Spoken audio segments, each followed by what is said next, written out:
Bom dia a todos. Primeiro quero agradecer a presença de todos vocês aqui, numa quinta-feira cedinho, né? Quero primeiro me apresentar. Eu sou Rodolfo Zagallo. Muitos de vocês não me conhecem, muitos me conhecem já. Eu sou presidente do C3, que é o Clube da Construção Civil.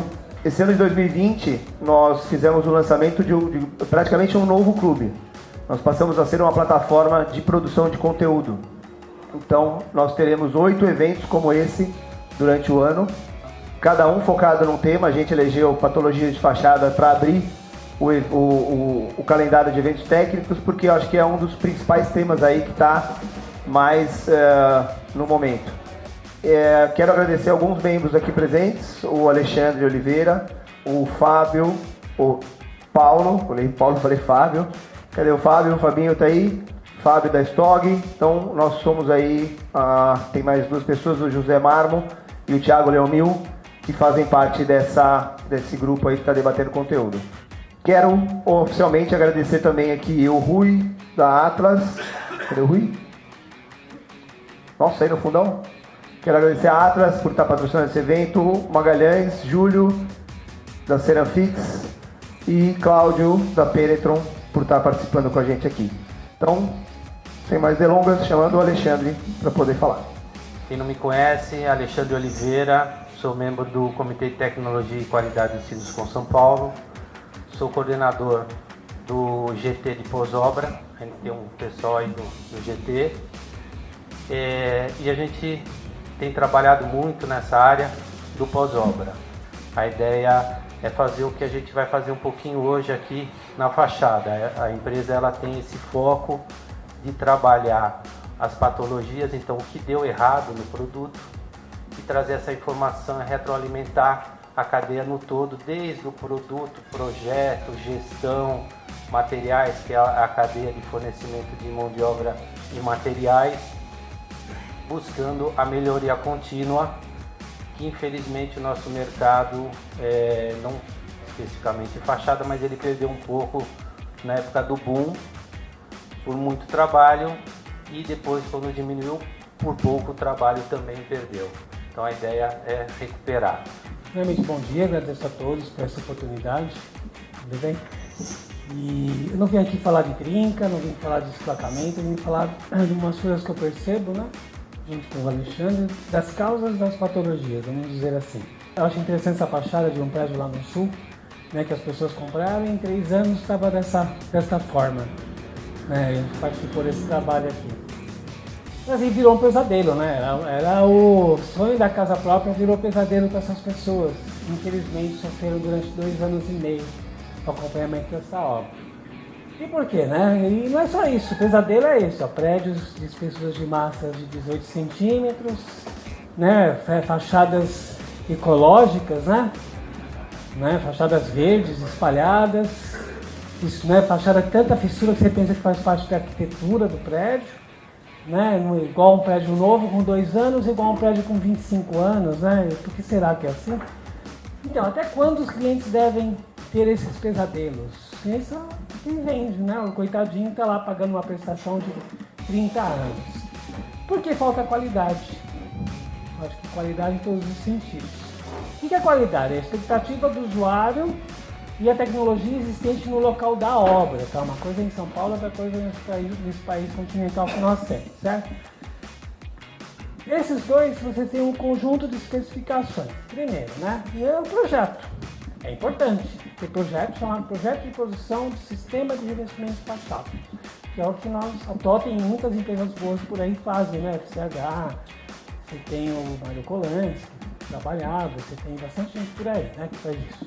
Não é só... Então, o Hagedon, que foi meu sócio, que eu gostava muito, tenho muita saudade dele, o que ele ensinava? Que a gente tinha que pensar antes de executar com qualidade e controlar a execução. Ou seja, pegar a teoria, transformar num projeto. E de onde vem essa teoria? Né? Entender o sistema do revestimento, que um depende do outro e todos devem se conversar, não é isso que você comenta? Todos têm que se conversar, fabricante, com o projetista, com quem vai aplicar, com quem vai fazer manutenção, né? E não se conversa. A teoria vem da onde? Das normas.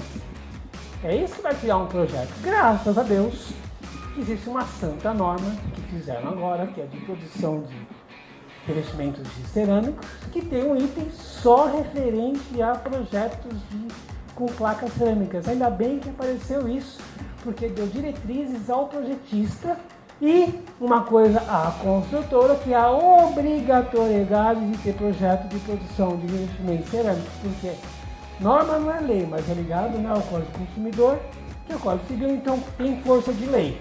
E materiais? De onde que vem os materiais, né? Então o engenheiro, né, da obra está lá, né? O projeto, vai lá buscar, que só falta porca, né? Só que esse cara da obra, ele não conversa com quem vai comprar. Parece que não conversa. Por quê?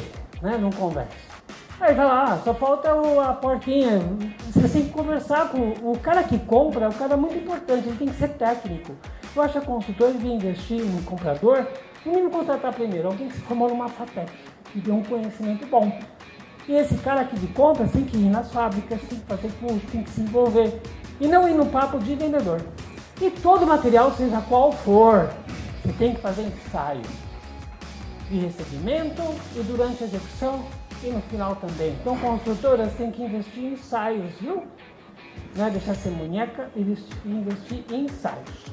Então, investir em controle tecnológico para a escolha do sistema de investimento e o seu controle na obra. É importante, né, Gabriel? Não concorda comigo? Ele que vai mais na obra, eu cuido mais de patologia, ele que vai nas obras não. O que mais? A gente tem processos executivos. Então você tem que obedecer, né, as subidas de balancinho, não querer cortar etapas. Faz parte também do processo, né? Recebimento, testar chapisco e treinar, fiscalizar. E outro item, então assim, controle incansável dos processos durante as subidas e descidas dos balancinhos. Comprometimento de todos por parte da equipe técnica da obra. É muito importante isso. Né, Gabriel? E que mais, por final, recursos humanos. Treinamento da mão de obra é extremamente importante. Não é porque é um terceirizado que você está contratando vai deixar para o cara se responsabilizar. Você está contratando essa pessoa, você também é responsável. Treinamento é importante. E principalmente treinamento dos engenheiros de campo de obra. Eles devem ser atualizados também. Tirar o computador da obra é importante. Também porque tirar o computador, né? Não tinha ar-condicionado no canteiro e as obras parecem que eram melhores. Por isso que quando eu comprei o primeiro imóvel foi num prédio de 1967. Consigo pela taxa jurada, porque não dá para confiar, né? Concluindo, quando não tem um comprometimento da equipe de obra, não há conferência, não há qualidade. Então o que é qualidade? É conjunto de características que determina a capacidade de um produto ou sistema de satisfazer a expectativa do usuário. Quem é o usuário é o cliente. Se o cliente está contente, você perdeu qualidade. Então vamos economizar no mármore, Carrara, do hall social do prédio.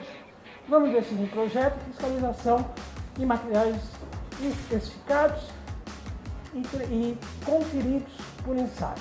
Okay? Quem me ensinou isso? Doutora Maria Noronha, que foi minha sócia também por um período.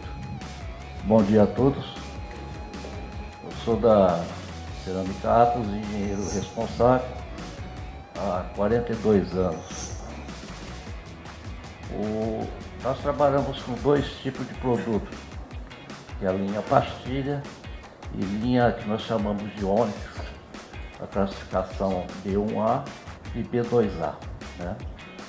Isso aí praticamente é a norma que a gente tem que obedecer, é a norma base. E nós estamos indo por um caminho, não tem data ainda, que é abaixar essa absorção abaixo de 3%. Existem dois processos de cerâmica. Um é o processo por via seca, onde tem a matéria-prima, moagem e o restante do produto. O nosso processo é via úmida. Tem as matérias-primas, vai para moagem, de moinhos de bola, atomização, prensagem e tudo mais. Esse processo via úmida é um processo mais caro. Nós temos fornos de laboratório que atingem até 1400 graus, onde a gente faz toda a simulação de produção e o comportamento do corpo cerâmico e esmalte e tal. Temos o autoclave, que é para fazer expansão por umidade e também gretamento. No laboratório temos dilatômetros, onde que a gente faz a dilatometria do corpo cerâmico versus o esmalte, o vidrado, para se ter um acordo perfeito. E também pelo dilatômetro nós fazemos a expansão por umidade também com ele. Com uma linha de pastilha e revestimento cerâmico para a fachada, piscinas, trabalhando matérias-primas e processo de produção, que nós garantimos uma expansão por umidade abaixo de 0,3. Flexímetro, para calcular a resistência mecânica, porque não é só belo, mas tem que ter a resistência mecânica plausível para suportar. No laboratório, desenvolvimentos de esmalte, colorações, novos tipos de massa, novos tipos de esmalte. Aqui para vocês verem é o controle que é feito diário. É um exemplo onde que se faz o tamanho da peça, a absorção d'água, resistência mecânica aqui embaixo. E do lado esquerdo está lá a dilatação térmica, só para vocês terem um conhecimento. Aqui é um gráfico de expansão por umidade, que é colocado no dilatômetro, ele dá aquela curva lá e te dá o resultado em porcentagem. E nós também temos o aparelho que foi bolado pelo IPP, que a gente faz também esses testes, confrontando o dilatômetro versus o teste do IPP. Aqui é um exemplo da prensa, né? Prensa no produto, forno a rolo. Pra vocês terem uma ideia, normalmente o forno a rolo, o revestimento da Atlas, tem um ciclo de 50 minutos.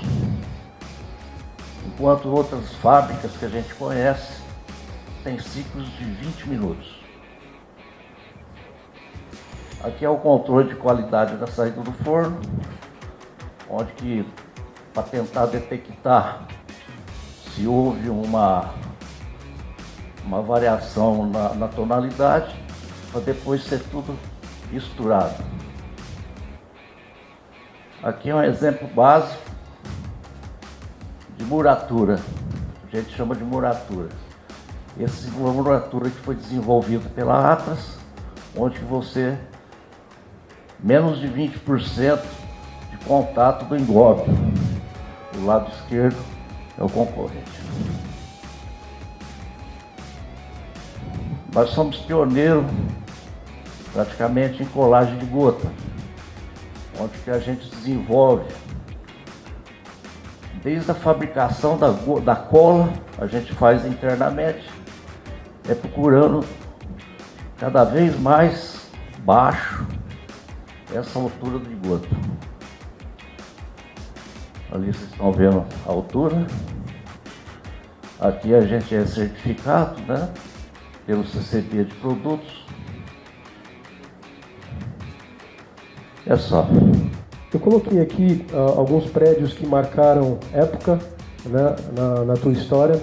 E queria falar um pouquinho sobre performance e desafios, né, que é o que a gente vive no nosso dia a dia na construção civil.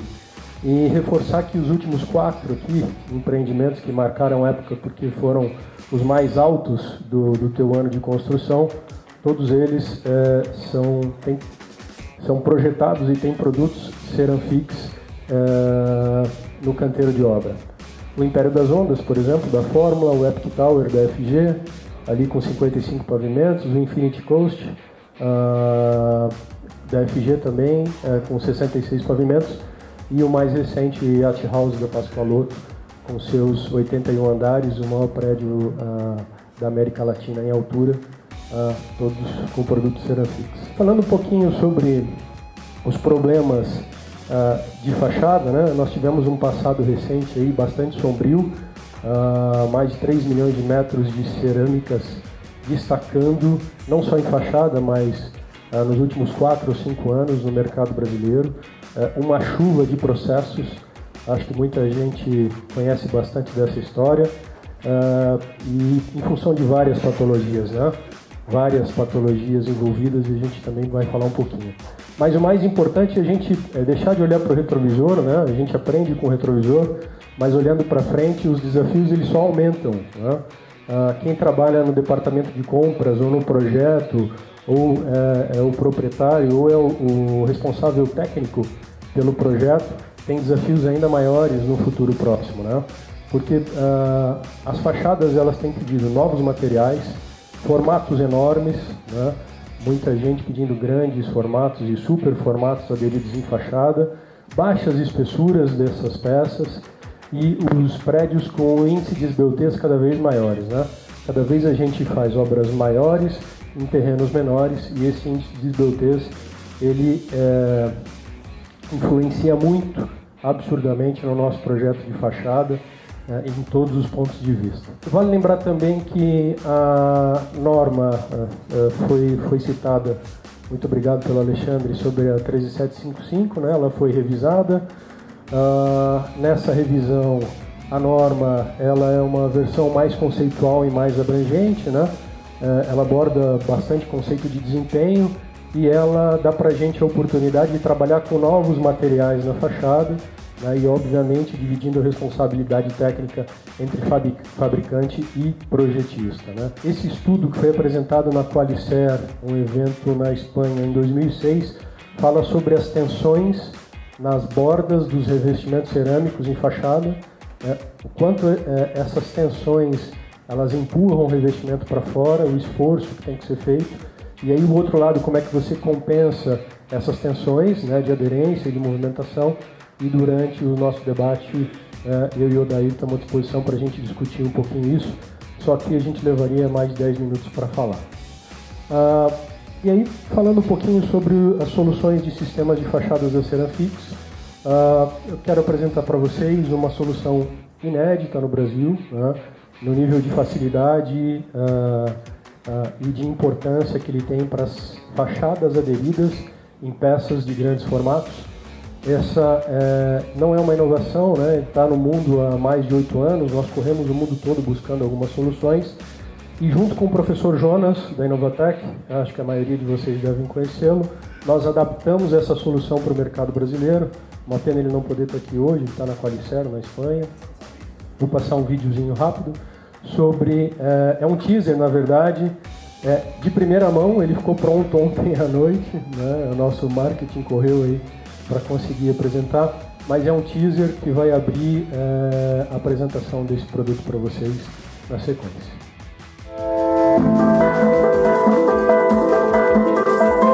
Imagine uma solução simples e inovadora que ofereça garantia e tranquilidade. A confiança que você precisava para seguir adiante. Conheça o HiFix e descubra como sua obra ficará ainda mais segura.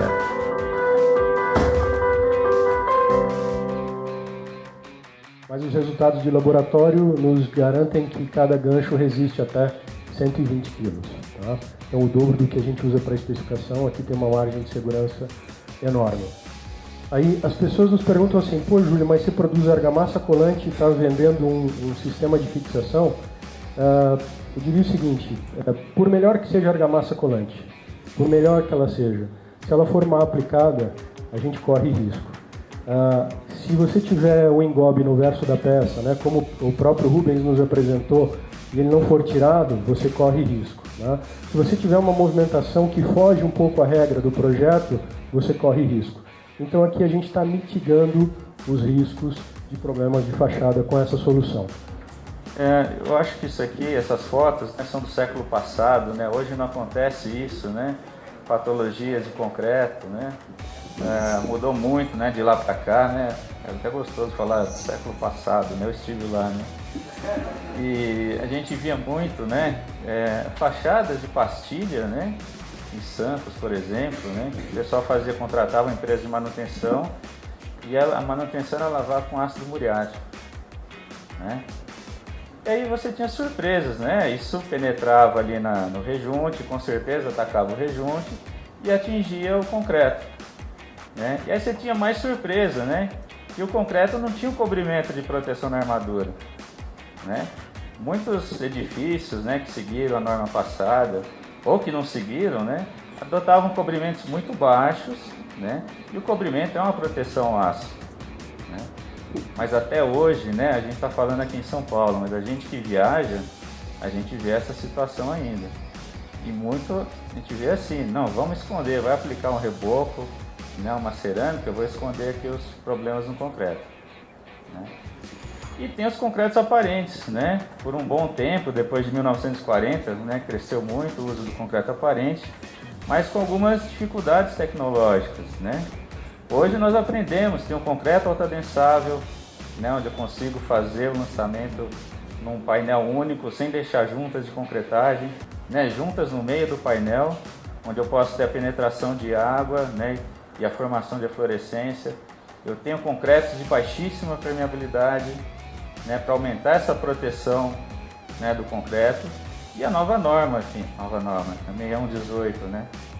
Hoje ela classifica, né, as estruturas de concreto devido à agressividade do meio ambiente. Eu tenho um cobrimento ali de proteção ao concreto, tá? Formas adequadas, né? Hoje existe a tecnologia para executar de forma adequada.